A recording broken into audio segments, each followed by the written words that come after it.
اهلين بابا. عليم بابا. شو شايفك ليش عامل قهوة على بكية؟ الله يرضى عليكي. ايه والله يا بابا، والله انا حسيت انه حالي تعبان ونعسان، قلت حالي بيجي بنام بكير وفي بكير، وانتي الله يرضى عليكي لا تدالي السهرة اليوم، بننام في بكير، عنا شغل كتير كله انت اجلتيه. والله أنا مليت من كل هالشغل، عم فكر سافر والحق اخواتي على كندا. شو كندا ما كندا لك ابني؟ والورشة مين بده يشتغل فيها؟ زياد، أنت قلت إنه عاجبك، شغله منيح وأمين، هو بيساعدك وأنا بسافر. لا حبيبي ما حذرت، صحيح زياد شاطر وامين وبيتكل عليه الواحد، بس انت ابني لازم تضلي جنبي لحتى اموت، وبعدين اعمل اللي بدك اياه. بعيد الشر عن قلبك يا بابا، بس أنت بيرضيك إنه كل واحد من إخواتي يصير ويتصور وأنا تم ملحوش بهيك ورشة؟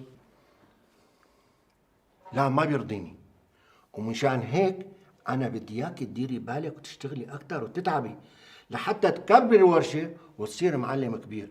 بقى شو سفر ما سفر، الله يرضى عليك شيلي هذا الموضوع من راسك، وانت بعدين بكير عليك السفر والشنطه. يلا قومي نامي قومي.